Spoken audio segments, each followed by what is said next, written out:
Well, hi and welcome to my shop. Thanks so much for coming and joining me for today's, I imagine it's going to be a bit of a crazy session here. So I'm just going to align this radio, that's what my intentions are. But I'm going to try to throw a lot of equipment at it, and I think I'm on the cusp of getting everything sorted out. So for instance, my SDR is a little more meaningful than it has been, and a few other things. You'll see as I go what I'm talking about. So the alignment we need to do here is check the IF alignment again, even though I've done it. You need to do it again after changing some of those capacitors. I think there's a good chance some of the tuning has gone off, so we'll verify that. And then it's about doing the front end alignment, and all the way along I'm going to try to use sweep generator, SDR radio, scope, the whole shot. I'm just going to try to pour everything into it and see if I can't connect all the dots that are in my head on this topic. So, okay, now I gotta stop and think what I'm gonna do.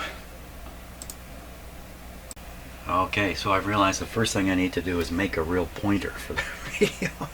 So much for all that excitement and equipment, it's back to something mechanical. So I gotta make a nice pointer for this guy.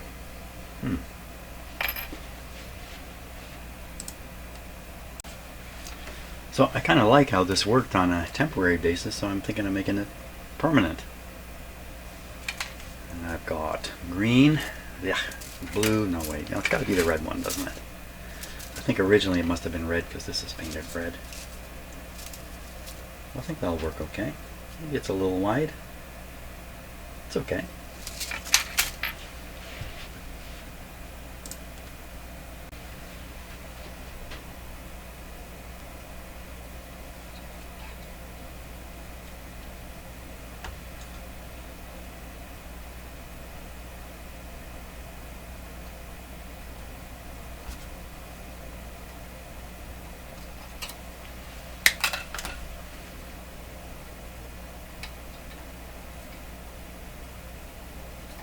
Don't want to rub the back of this ever. One scrape could take off numbers here for all I know. I don't know. How's this held on? Son of a gun. This is riveted on. They riveted this plate on instead of using screws.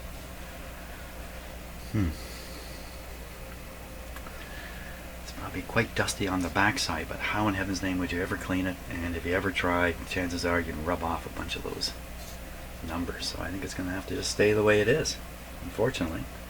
Nothing I can do about that. Okay, epoxy, and we're going to glue this up.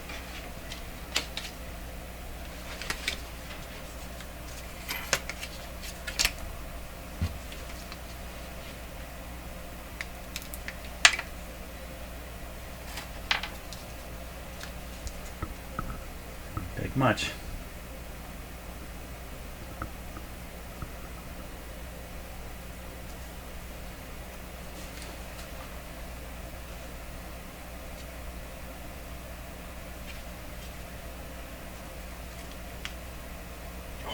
Put that on backwards. Ooh, that's a bad mistake for epoxy. That'll probably be stuck on there solid next time. Okay, and we're going to mix up this.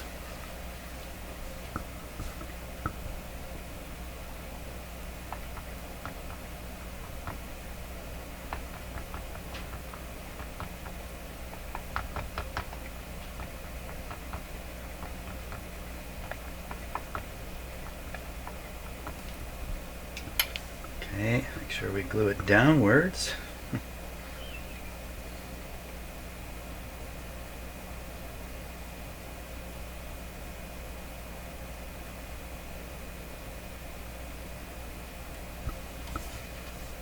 Glue it with a nice flat side out.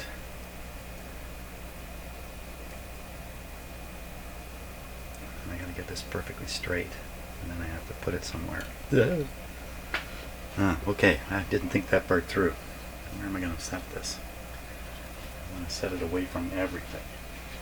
Okay, well, I'm going to go stick this down somewhere where it won't get disturbed for 20 minutes.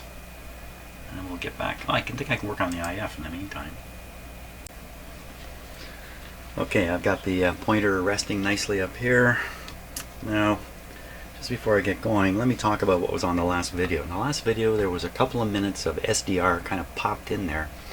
That little bit actually came from a day or two earlier when I spent a good portion of a day in here experimenting with my SDR and the radio and whatnot. And that image actually came from me boldly connecting the antenna of my SDR right to the output of the 6SA7 mixer tube, blocked only by a capacitor and a little resistor. Somewhere here it is. Yeah, I gambled. I hooked this up. I thought this might just blow my SDR radio right up. But it didn't. Or did it? No, it didn't blow the radio up, but that's a pretty uncontrolled way of presenting the signal to the SDR. So some of that stuff that you saw flying by could have been just the SDR itself can't handle the signals that I'm giving it. It's too high. They're too high.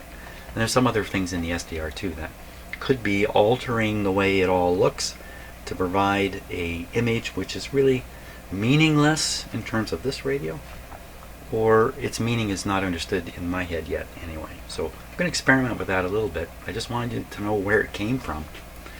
Hooking up to the output of the mixer tube probably throws off the rest of the radio. So what comes out of the speaker after that may not be representative of how the radio is operating. But that wouldn't really matter because the SDR is of course displaying what's coming right out of the detector. And since that little piece of video, now I've included a missing capacitor, what appears to have been a missing capacitor, or disconnected capacitor. And that situation may be quite different now if we view it on the SDR. So we're going to get around to that at some point. The first thing we're going to do is just check the IF alignment of the radio. And I think I need to have it switched on for that to work. There we go. So just a little bit down the road, I've got all these wires. I want to replace all this stuff with better, newer wires. And I think that's really about it. I haven't tested any of the tubes in this radio yet. I haven't been inclined to do it.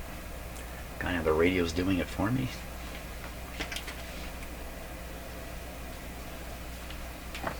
So the way I want to check the IF is I don't want to hook up. I don't want to tip the radio up and hook up to a pin underneath. I don't think it's necessary. I'm just going to try to jam the signal into the antenna. Jam the IF signal into the antenna.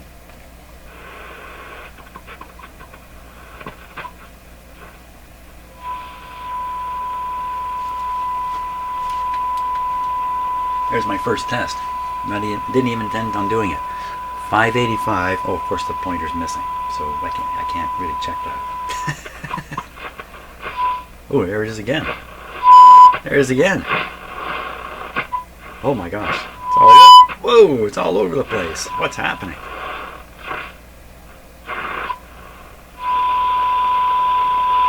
Oh my gosh, what is happening here? Oh, there.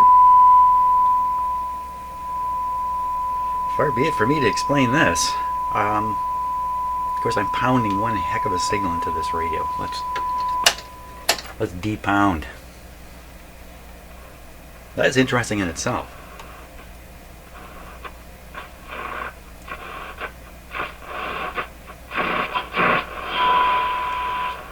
So that's probably the real signal, 585. Wow, did you see all that? Let's try that again. That was fun. This might actually be 585 here. The string is here now. No, it's the other end. What am I doing? I'm mixed up. So everywhere you hear it, you shouldn't hear it. You should hear it down here. There's the real one. That's the real McCoy. Down around here. What was all that other stuff? Holy smokes. Okay, so am I really overdriving this thing? So on my signal generator, this is not a super duper strong signal anymore. That's a fairly weak signal now. Some radios would have trouble hearing that. You know what, wait, I'll take that back. I'll do a little quick calibration here. Wow, okay, the calibration was way out. So, in order to keep me honest. Okay, well, that's definitely easily heard. Not so easily. Okay, so this is now what I would call a medium weak level signal. Most radios can pick this up, and this guy certainly does. Look at that, he's just no problem. Now, what about all that other stuff?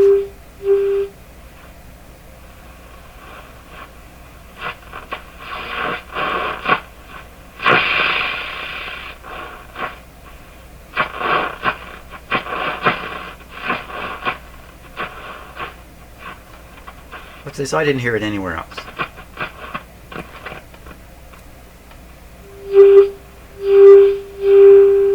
Just some fun with the radios here. Okay, let's hit them hard. Oh, that does seem hard, doesn't it? Now, how many places do you hear it?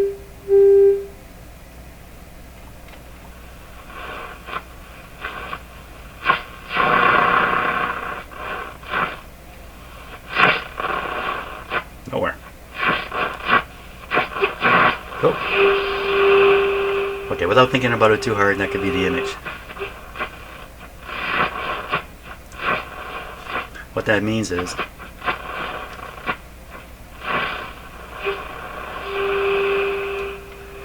that I won't go into it.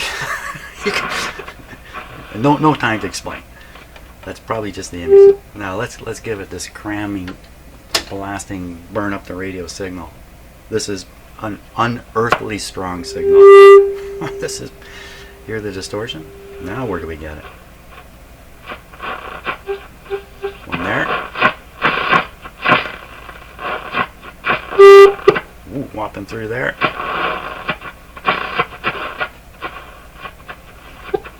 Up here. These will all be interesting to kind of analyze what the frequency is and why those are appearing, and maybe I'll do that at some point. But the thing to be aware of is too much on the front end of this radio, and you're going to get, what's that popping there? Somebody shorting out.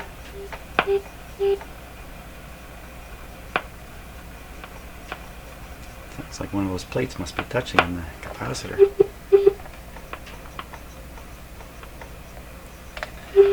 Doesn't persist anyway. Okay, now to the IF. Finally, let's go to the IF. All this fun stuff is happening. So take this down to 460. That's where I tuned it, based on the note written on the schematic by persons unknown. I'm going to jack up the signal about 10 times. Now, that's coming out of the IF. Let me just make this something more interesting here. You can see a little more of what's going on. I'm tuning the radio, nothing's happening. Except we're picking up other stations.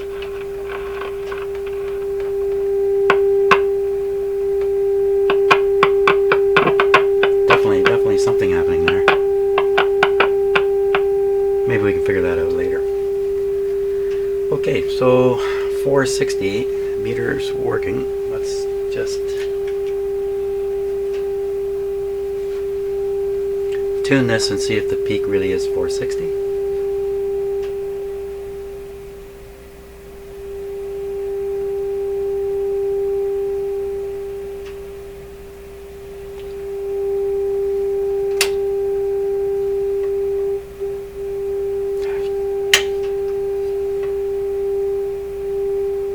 Let's also do this. Well, I've been running this thing on low power all the time. Let's put it on full power. Shouldn't make any difference. It's getting louder.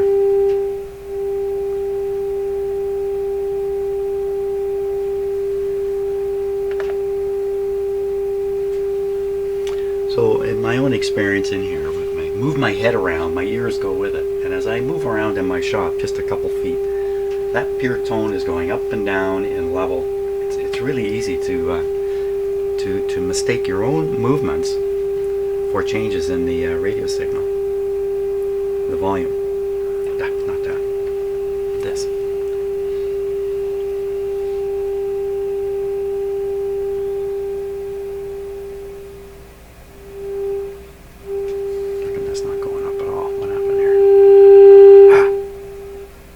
So there's that mysterious thing again that's holding up the voltage on my meter, coming from the speaker. It's another thing that might be interesting to investigate more thoroughly, what exactly that is. But for now I have to turn the volume up pretty high to get past it.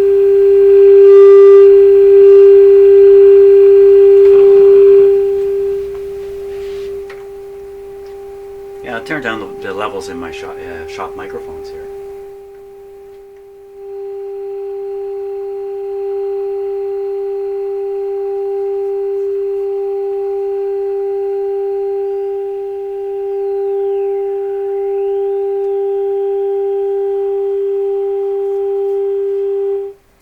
So that's pretty convincing right there that everything is okay, even though I changed all those capacitors. But let's fiddle more. Let's fiddle some more.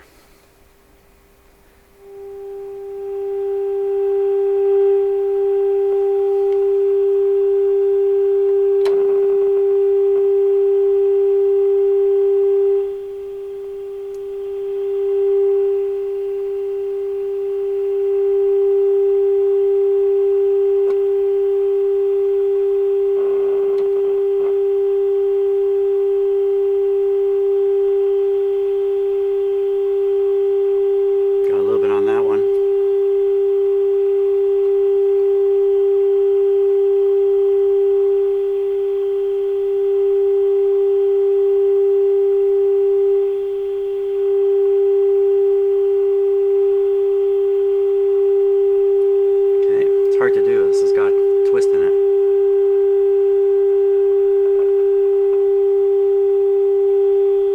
A little more on that one.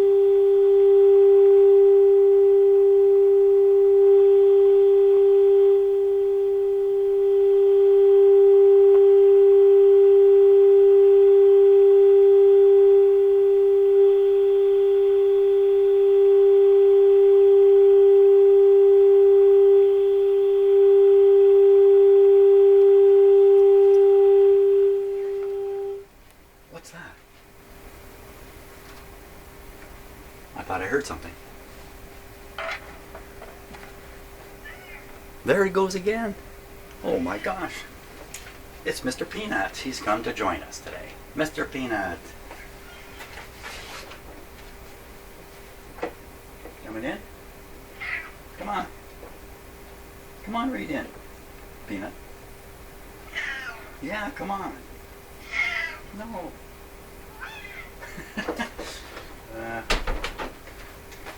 You know, one thing about cats, if people think I'm persistent in my shop here, and I am, I learned that from my cats. You can learn a lot about persistence from pets. And you know what? There's persistence works. Okay, so IF appeared to be very close. Was the slight improvement because I changed capacitors and things got a little out of whack, or did I just not tune it up quite that precisely the first time around? Who knows? We don't know the answer to that, but obviously no dramatic change just because I changed all those capacitors. Oh, Peanut. You know what? I'm going to stop. My poor cat, he doesn't understand. I got to go play with him for a while. Make him happy. So I'm just getting the equipment together here, and I found something interesting. So there's my voltmeter with that strange voltage I wouldn't want on it. That's not coming from the speaker. There's the speaker. That's just sitting there. If I take the ground lead to my scope, it's just a ground lead, and I apply it to this. The signal disappears. How can that be? I have a, okay. I see how that can be. So this green wire is my ground bus running around past the equipment.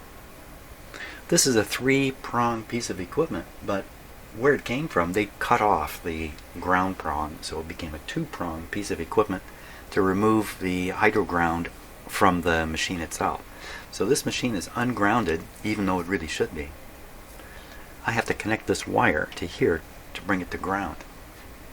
to ground it down. Now why is it showing this voltage exactly? I still can't say for sure, but I suspect it has something to do with the fact that this is powered on an isolation transformer, and that there's something about that that's causing this. And if I apply a ground, that effect is just gone. I think it's like the 60 volts you see. Okay, I'll get back to hooking up my equipment here. It's going to take another couple minutes.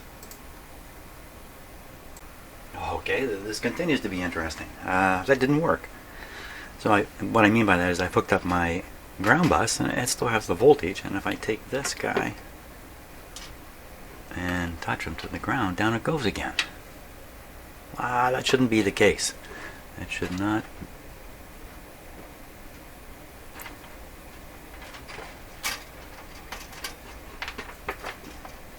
What has happened here?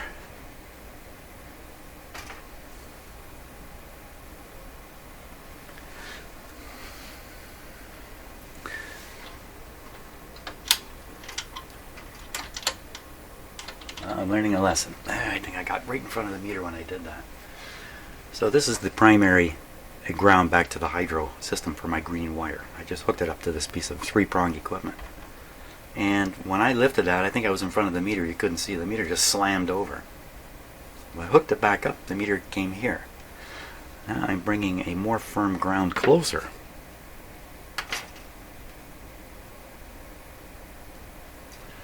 My guess is my ground wire is humming along with all kinds of, let's call them 60 volt capacitive driven currents, because of all this 2-prong equipment I have all over my shop. And I thought I would just simply solve this whole problem by running this nice green wire and connecting all the cabinets, and it has solved it. Or has it?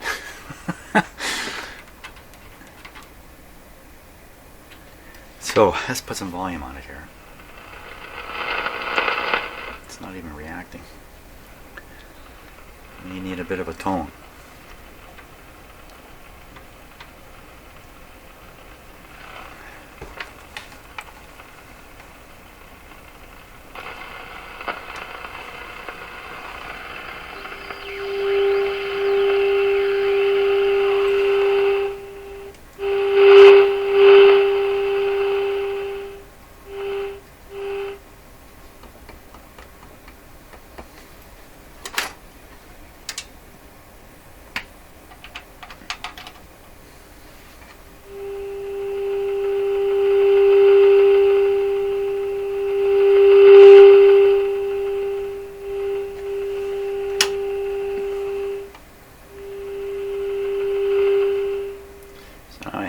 This effect down to this level on my wonky meter here. Ted Rogers meter. Ted, how did you ever succeed with this meter? No wonder they got rid of it. There we are. That's working nicely there.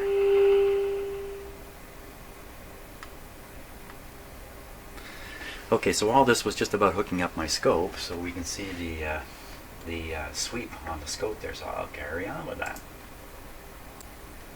So just in thinking about that problem a little more, I think what I need to do is arrange a star grounding system, bring out an individual wire from one central grounding point, the deepest grounding point I've got in here, and run a separate wire to each piece of equipment to get away from this problem. Okay, you never know where the learning is going to come from. Okay, let's see what we can get out of this arrangement. I'll just turn the sound down for a minute. So I have the sweep running, and this is my chance to double check everything. Should be 403 there. There, let's see if I can make this a little more visible. How about like that? Good. And I'll just close my door here. Okay, so this should be 405. I can only get it so close with this. That's about as close as I'm going to get. And we want it stopping at 505. That puts 455 right in the middle. Okay. Sweeping now.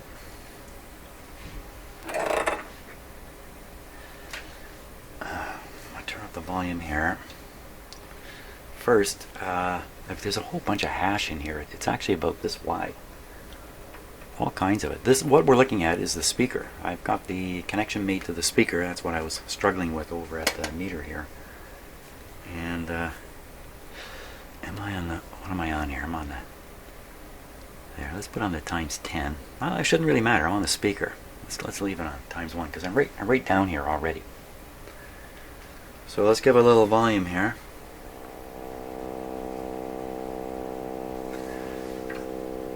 I'll put a better camera on this if it gets necessary. That's not too bad. So this isn't just a simple peak up and back down. It actually goes below the line and comes back up. It's actually an S sort of curve. Kind of see it more there. I'm just turning the volume up on the radio. So I've tried to set this up so in the center of the sweep is 455, but frankly, even if I managed to do that, I would still have some doubts about exactly where the center is. Now, you see what's happening on the counter here. So the counter is showing a couple of numbers right around 455, actually just a touch low. That's roughly the center of the sweep. But I don't know, is it exactly the center again? I don't know for sure. So we really need to introduce another known frequency to this deal and figure out where 460 actually shows up. You know, 455. What am I thinking? It's supposed to be 460. Oh, okay, that's good. So I want 460 in the middle. We'd go 60 down, 60 up. Going 50. Let's go 60. Let's do it. 60 down. We'll change this to 400. 60 below it, and then 60 above would be 520. Yeah, 520. So we'll raise this up to 520. Okay, that'll put 460 in the middle. There's only one way to get it right and about a million ways to get the things wrong. Here we are. Pretty close to the middle now. Now the sweep itself has to be in the middle of the... You know, it is. So if everything is absolutely correct, true, and believable, the peak is at 462. So now I'm going to introduce the other frequency generator here. It's just sitting and waiting for its moment. Stick it right on the antenna too.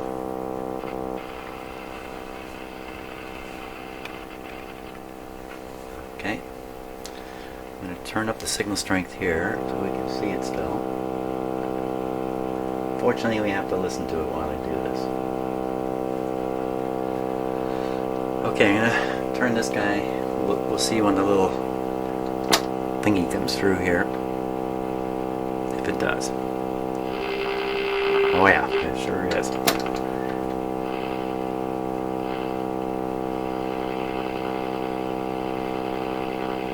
So what I'm looking for now is a small disturbance in this display that travels along as I change the frequency. It's a little hard to see.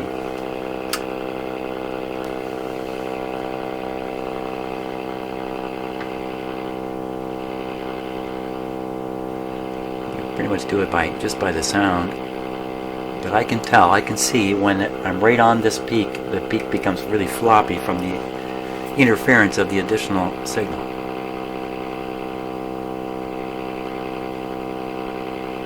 And you can hear it too. So that's maximum floppy. What do we got? Exactly 460.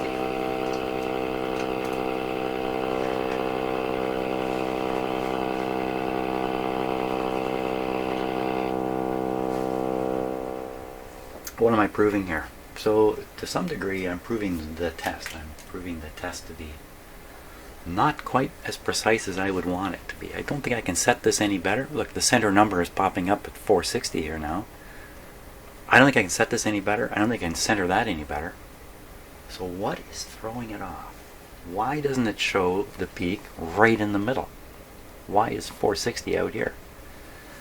And you know, we're listening to the speaker. So what I'm going to do is I'm going to change the scope now, so we're paying attention to the AVC, which is kind of the what's coming out. It's a rectified version of what's coming out of the IF. And we'll see what that looks like. I won't change any settings, although obviously things are drifting a little bit. We'll leave the signal, should be going in the antenna. I'm going to take off the other signal generator just now. So all that's happening is the sweep is going through. There it is. No, move the oscilloscope. Okay, so we'll take it off here. Oh, look what happened to my meter. I took the ground off. It's hard to see, but the meter went right up to the top here.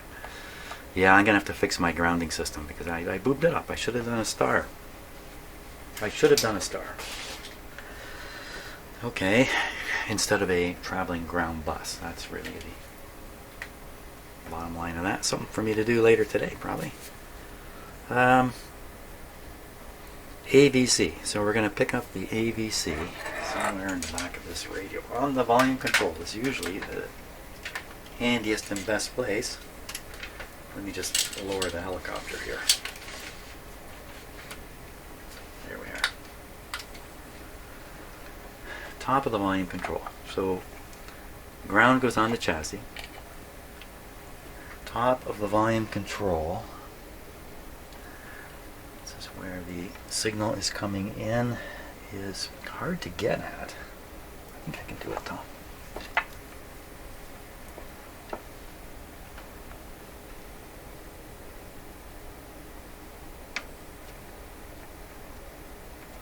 There's nothing to grip on. So we go to the other end of the cable, up through here in the dark. It's right up here. That's a much easier place to get it. This is a much better place. I go right on a resistor lead here. Can anybody see? You can see. I can't see anything. It's so dark. The amazing world of video. Okay, make sure I got the right resistor again. This one. I think, before I hook it up, is there anything I need to do? Listen to it. Okay, it didn't make any difference.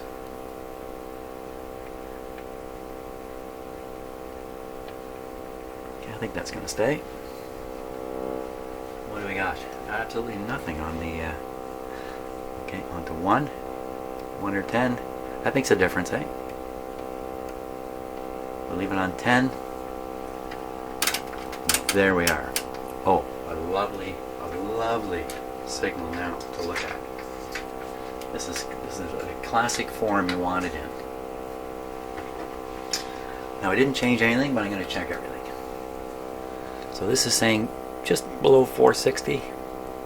The numbers bop around a little bit. We'll stop it. Starting at 400. Finishing at 520. Let's just increase that ever so slightly. That's just a fractional change. It's balanced on the screen. 460 should be dead center. It's a little to the right. I'm going to bring in the other signal generator. I have to do even another thing to be sure of the frequency of everything here. Okay, I'll turn this guy up a little bit. This time you should find it fairly easy to see it.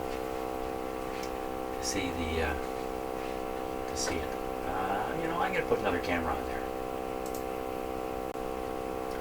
Okay, there we go. Now you know what? We don't have to listen to this radio anymore because I'm looking at the AVC. Maybe I'll just leave it up just a wee bit. Keep me mindful that it's on.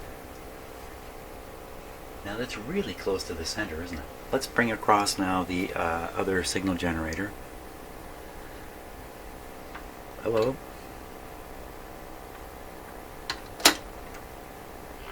There it goes.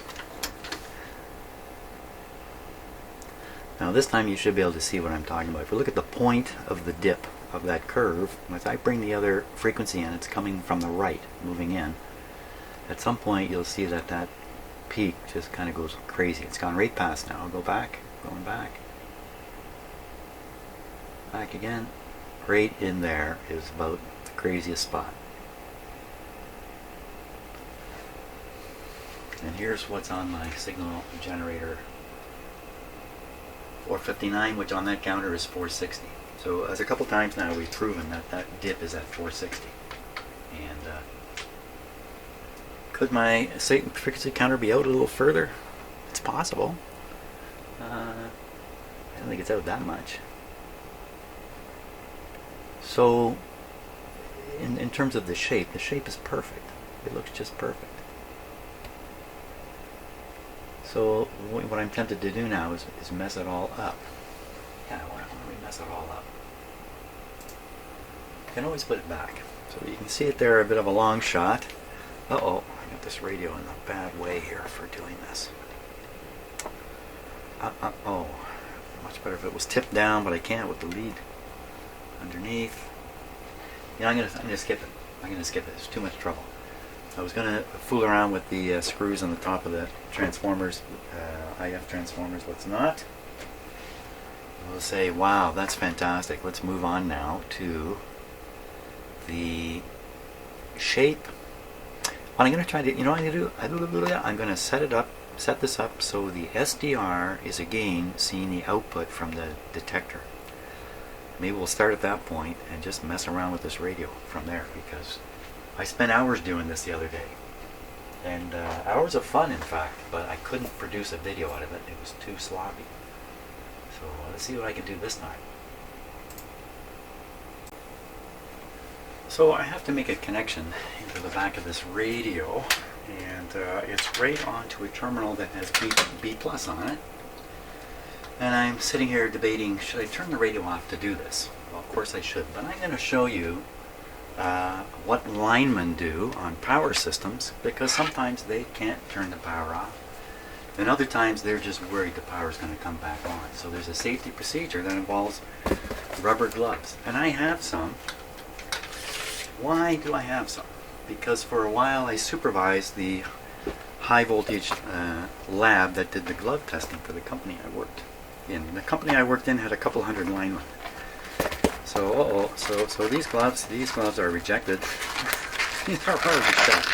These are ice cold. They've been out in my garage. So I think if we warm them up, boy, I can't fit that on. So I'll explain this in a little better. White Rubber Company, type, I can't read that, CLA something or other. There's an ANSI and ASTM testing number, and this is a number 8. This is a number 8 glove, and I can't remember what the voltage is. But this can't be very high because they don't go up your wrist very far. So the way these things get tested is they're actually, we actually had a machine, or a jig if you like, where you take about 40 of these pairs of gloves, clip them to something so they hang, fill them with water, stick an electrode into them like this, and then put the whole thing down into a water bath, and then raise the voltage between the electrode inside the glove and the water outside the glove to, I can't remember what it was, 15,000 or something like that. It's all standardized for a certain length of time.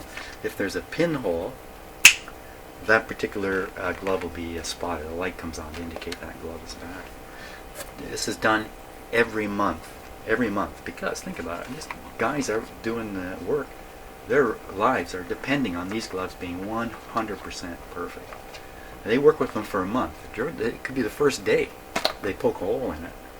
They don't even know it because the hole can be very small. So the linemen have procedures in which they inspect the glove. They look for areas that could be worn through before they wear them. Every day they do stuff like this. And there's the blow test. You fill it full of air. You go like that and listen. It's leaking out here. All that kind of stuff's going on. Now, if you're going to wear these, the company I worked in, the lineman first put on a very, very thin cotton, white cotton glove. You'd be familiar with that kind of stuff. Very, very thin. I don't have one. In it goes. This won't fit my hand, so I'm going to use a bigger one. So this is a number 10, class 00. Made in the USA. Maximum use voltage 500 volts. Not very much. February 1997. So you can, by law, you can only keep these in circulation for so long before they have to be just discarded. Okay, so I'll put this on. Now, there's no way you're going to start doing work as a lineman with this. So you have another glove, a protector. This is the protector. And goodness knows that this is going to fit on me. There's a reason why I'm showing you all this. Okay, so I got this is the protector to protect the glove. And remember, I still have another glove supposedly on under here. And then over top of this, you put your gigantic leather work glove. It's another leather glove. Goes on over top of it. Now, can you imagine trying to work with all this stuff on your hand? Every time you see a lineman up on a pole, look, see if you see something like this. You know he's working with these kinds of gloves. This is really tough stuff. I have a lot of respect for linemen. Very, very hard work, high up on poles, in trucks and stuff like that. Danger all around them. Danger, maybe not so much from electricity, but all kinds of injuries are possible, all kinds of things that can ruin your lineman career. And these guys go out, they work in all kinds of conditions. And so I have a lot of respect for linemen. There we go. So I put them all away because I've decided I'm not going to attempt to do this live because it's just too easy to do that. If my clip had some insulation on it, I might be more inclined to give it a go. But can you get killed from the B plus in a radio like this? I think if you tried hard enough, you could. So I don't want to try hard enough. So we want to clip this on now onto basically the plate of the mixer tube. And the place I can get to it right here. Okay, if I yell, no, I'm not going to yell. Okay, that's a good solid spot. That's good. Now we're going to take the SDR lead here. Okay, one I'm going to put on the chassis. The other one's going to go on here when we're ready. Are we ready? No, I have to make a video change. I think... no, let's start like this. We'll start like this. We'll see how this goes. First, let me get the SDR on the screen here. Okay, and you see nothing on it, but if I touch the antenna with my hand, there's all that stuff. Okay, I'll let go. With the radio not operating, I'm going to make the connection. Okay, I made the connection. And it really didn't introduce very much, maybe a little bit over here. So you can look down the waterfall and you can see like a history of what's been going on by looking at it. So now I'm going to turn on the radio and fry my SDR. I just sort of thought if I'm going to fry my SDR, I better get a good shot of it on camera when it goes. So the smoke will come out right up here. That's my SDR sitting right up in here, just a little tiny box. So we watch for smoke and flames there. I really am risking my SDR, but I've done this already, so I know the risk is not as bad as I might have thought. Let's put the power on. Get everything going here. I think I've probably done 4 or 5 different shop arrangements in terms of equipment grounding, equipment handling, that kind of thing. So when I switch now from this ground bus to a star, which I'm certain to do, that'll be like arrangement number 5. As I've said before, it's important that you know what's going on in your own shop. If you're doing this kind of stuff, it's not important to know what's going on in mine. It really isn't, not for you. Okay, radio's on. Sweeper's still sweeping. We now make the connection. Ta-ta-ta-ta. Oh, let's listen to it too, because it may affect. This may very well affect the radio. What? Sure did. Okay, now, the question is, did my SDR survive that? So what we're seeing on the SDR now is one very strong signal right at about 1150. That's got to be the local oscillator. I'll tune the radio and that should move. Interesting. So what you just saw is what I demonstrated in a little bit of video I included in the last video posted that you may have watched. It's doing exactly the same thing. And what it is exactly, you got me. But look at how many signals there are down there now. The center one is still the local oscillator. I take a long time fooling around with this to fully analyze what is happening. And I'm just going to tune the radio. This is what's coming out of the mixer. Or is it?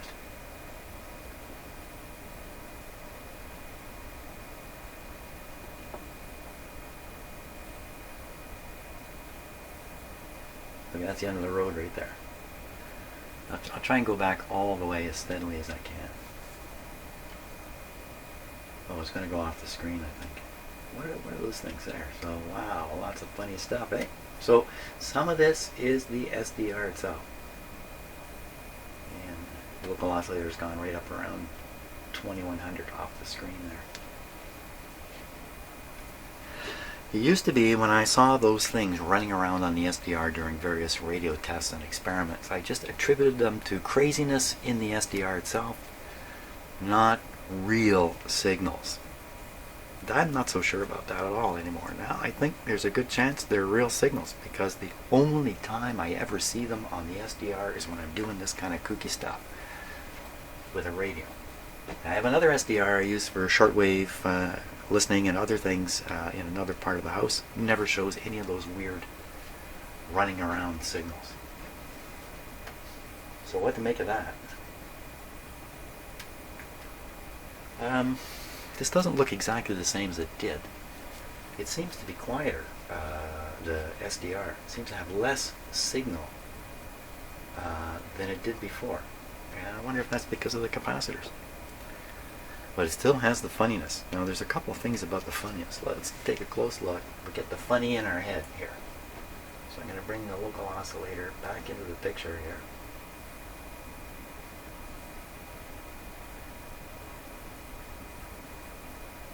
Let's stop right here.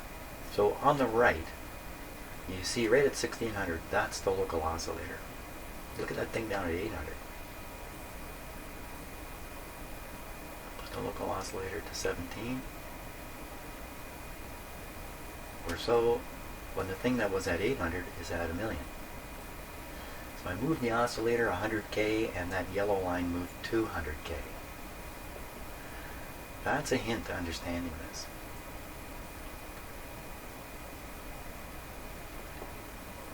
It's the kind of thing I've seen in a number of radios, so I don't. Wow, that's just so interesting. So let's go up here. Oh, let's go back a bit. Watch at 1300. Oh, so see that signal that just showed up? It's kind of stable. It's just sitting there at 1300. You can see it on the waterfall display. Now I'm going to go right on top of that 1300 signal with the local oscillator. Oh my gosh, isn't this something?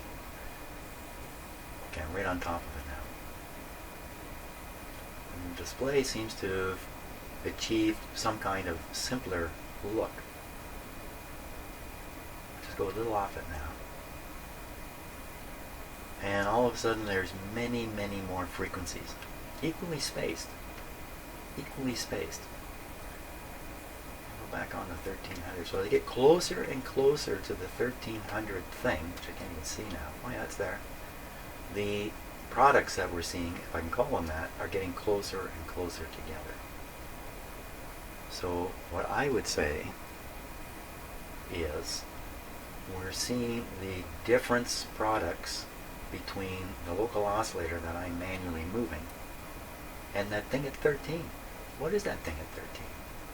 There, you can see it again. Let me go, I think if I go above it, it kind of stands alone there. It's getting bigger. So that's pretty weird. What is the 13? Now, is it something to do with my other signal generator, which I've left running? So what I'm going to do, I'm just going to monkey around with it. I really can't believe.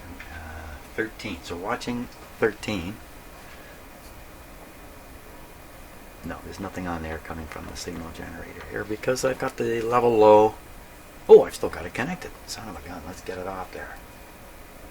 Okay, didn't do a thing. And the ground? Didn't do a thing. So the scope is providing a ground on here right now, right here. A hydro ground. And two of them, in fact.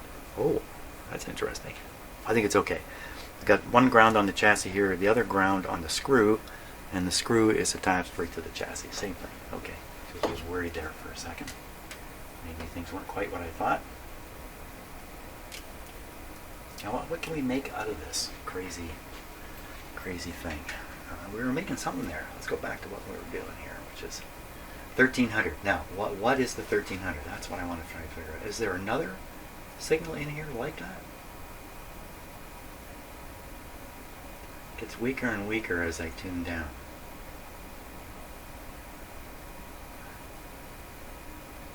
Oh, is that it back there again? So there's something at 1300. It's not moving as I tune. It's just sitting there. There's something else in my shop broadcasting. Oh, it just disappeared. Whoa! What happens right at these points? Right here. Whoops. Okay, bit of a delay in the SDR's tracking of my hand. I'm going to stop for a second. I'm going to flip this video right around here. Let's see what we've got now. So looking where the red line is, right around 1275, and off to the sides you see a number of sidebands. And this is with the sweeping. I think we should hear it. I don't hear anything coming out of the radio. Surely we should hear this. Could be the radio's tuned just outside the sweep here. No, it's tuned in the middle. Hey, what happened? I didn't look at the SDR, but wild things happened up there when I tuned it, didn't they? Yeah, all kinds of wild stuff. Good. Still want the wild stuff while we're trying to figure out what it is. Is that 1300 signal still there? So there's one, yeah. Everything moves but that 1300. Very mysterious indeed. 1300. What are we going to do now? Let's just go across the band again and just watch the fireworks here. Make some observations. I'm going to shift this to the left. There is another whole approach we can take here. A little to the left a little more. A little more. Wow, okay, 2400. That's where the local oscillator is. Way up there. Bring it down now. You see how strong the local oscillator signal is? That could be just too much for my little SDR. There's a number of settings in the SDR I'm going to experiment with too. But I'm going to do that probably in my private time right now. Just look at this schmozzle. Now bear in mind, the only thing that would ever come out of the speaker is anything that shows up at 455. So that's where we're going to go next. And we're going to see. But, look at that. Eh? Wow! It's just a world of wildness in here. Phew. Is this what's going on in all radios? So yeah, let's look at 455. So I'm going to slide this to the right and bring up the 460 action. 460 is right where the red line is now. So there's a little peak there. Now the radio senses that no matter where I tune it, there's a radio station there because of the sweep. But I think we would see things move in that little area there. Oh boy, oh boy, oh boy. So there's probably a couple of things going on. One is there are signals independent of the IF. I mean, we're looking at the output. We're looking at the output of the mixer tube just before the IF. So every time you see something cross through where the red line is, potentially something's coming out of the speaker. Now, the sweep is not modulated. That's kind of unfortunate in a way. Let's hear this. I think we're just going to hear that. No, we're not hearing anything. Nothing is making it past this point. I think my SDR is eating the entire signal. Nothing's coming out of the well, then we shouldn't be able to see anything in the IF, and that is kind of what it looks like. I think the signals we see going through there, they are not generated as an IF type signal. They are just out there flying around in my SDRs. Well, wow. Wow. I'm just looking at the 455 to see conceivably every one of these, unless they're an artifact of the test I'm doing, or unless they're just an artifact of the SDR itself. Now we can listen to the SDR. That's a pretty easy thing to do. What does it sound like?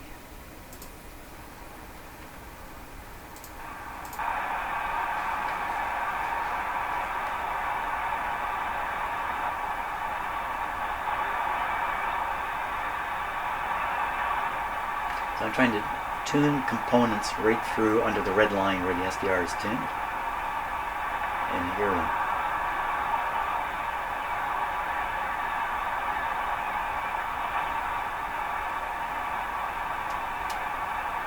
It sounds like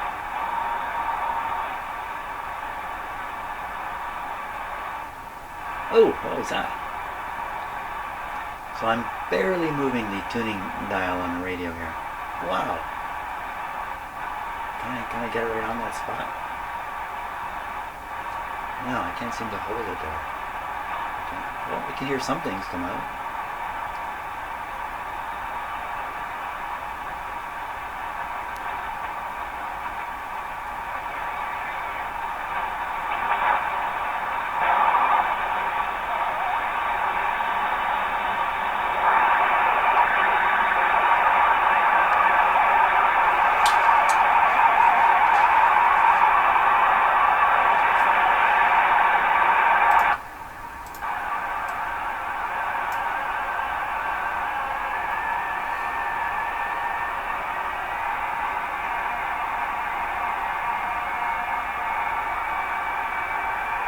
Gonna blow.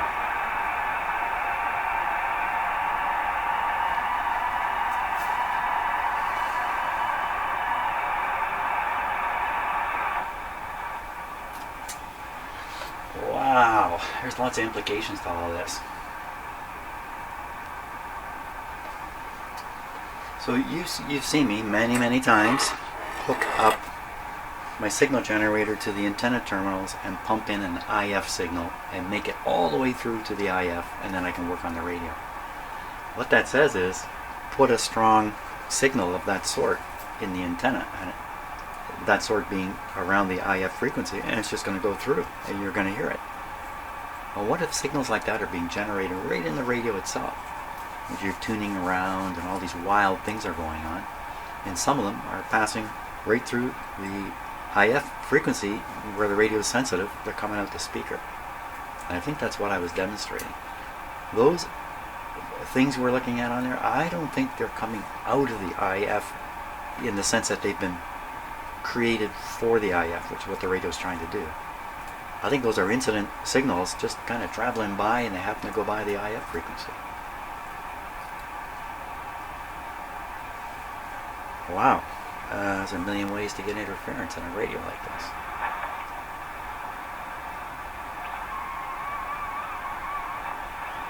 So, well, what happens if I disconnect my equipment? Well, we won't hear it coming out of the SDR. Chances are when I disconnect the equipment, there'll be a shift in the radio.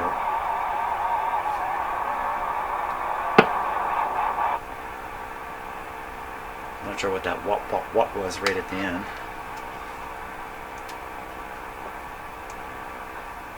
That's full volume. Let me turn off the SDR sound here. Now what do we see? Let's not touch anything. So I see a signal at 400. I see a signal right to the left of the red line. And I see the powerful local oscillator up just above 1400, the yellow line. Where's the 1300 line? Seems to have left. Oh yeah, let's tune around.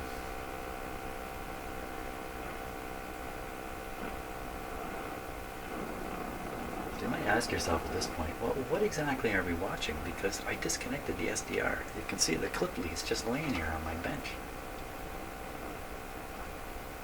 This gives an idea how strong the local oscillator signal is.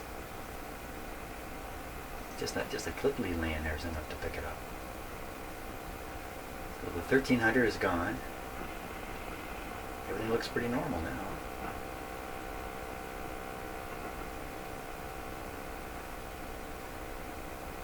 Now, can we hear stuff? Okay, that's the bottom of the local oscillator here. So let me turn off the sweep.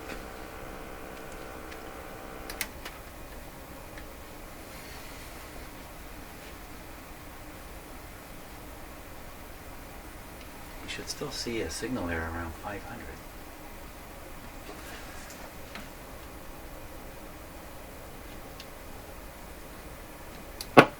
Ooh. There we are.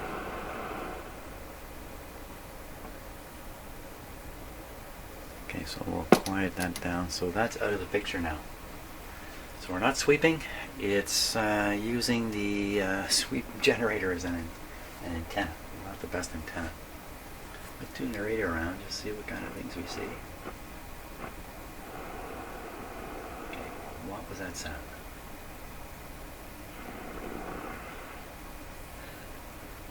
So the thing to realize is when the local oscillator is at 1200, the radio's sensitivity is 460 below that. That would be 740. That would be 740. Is that right? 740. So I'm going to switch the oscillator here to my other one. It's a little easier to use.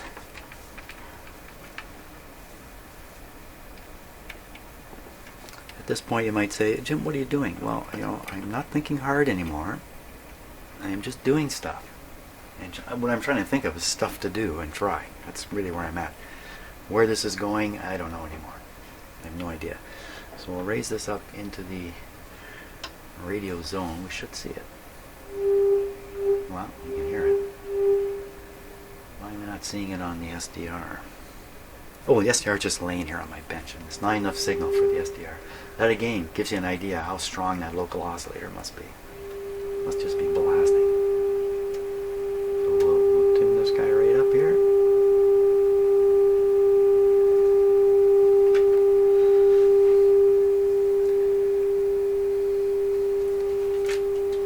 I was just turning the volume there. This is still sticking out of the radio. So that's 740 on my frequency counter, right on the money.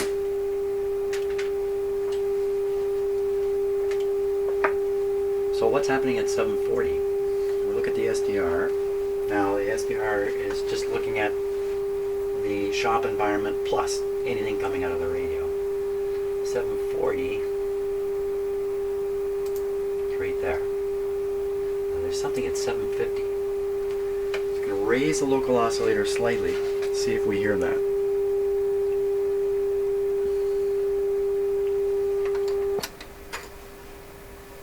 In fact, I'm going to knock this oscillator out of the way. So I'm trying to tune in that little tiny bump there. So we're going to go a little bit this way.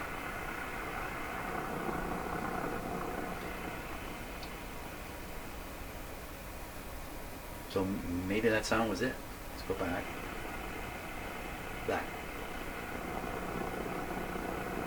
That sound right there.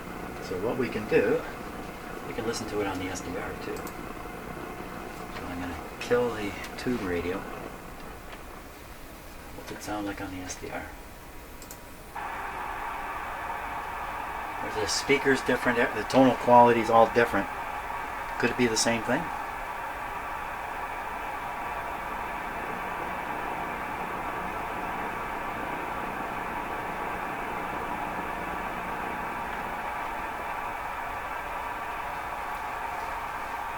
Not much to hear on the SDR, is it?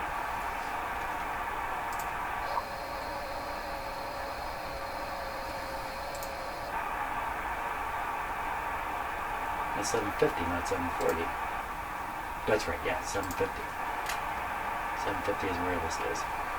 So what I'm asking myself is this radio receiving these little noises? So we'll try this one. A little stronger. It's at 880. So we're 460 above that. Maybe 940, 1340. 1340.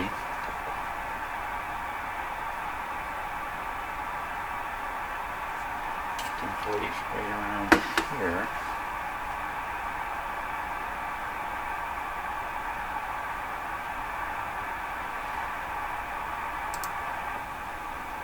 Okay, that's 1340. I didn't mean to put the red line there. We'll put this right on 1340. Oop. Yep, so you hear kind of a windy sound coming in. So we're hearing that little noise. What is that noise? I don't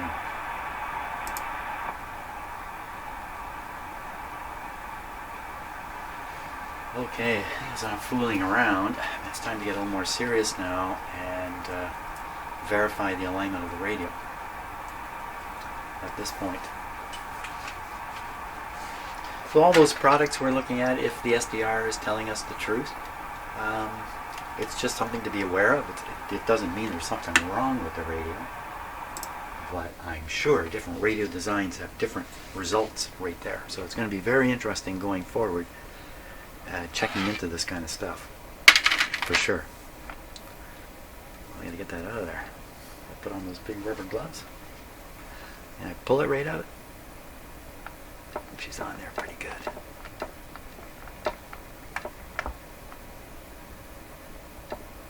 How do you short circuit things in a radio? You do that. Yeah, I have another technique which I'm not going to apply. Power off. Insulated pliers. I was going to do this with the radio live. Good thing I didn't. I can't get a grip on that. It just jumps to something else. Yeah, radio's off right now. That's why I stuck my hands in there. Back on. Even that little stick of wire sticking out of there may have been having some kind of effect on the radio.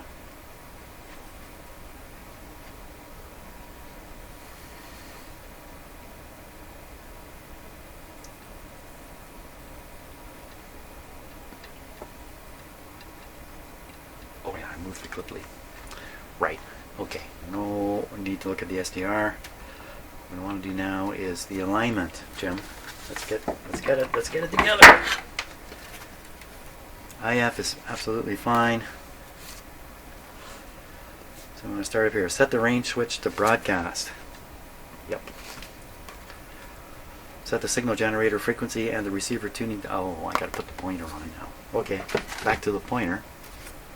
Back to the pointer. Let's see how we did. Look at that. Get off. Oh. It's not the straightest piece of lumber in the world. It's got a bit of a curve in it. That's not enough to worry about though. Can I recurve it? No. Okay, to do this, I'm gonna set the radio onto its proper position. You know what I might be on my way to doing too is redoing the strings on this radio. Yeah, I don't want to do that. Okay,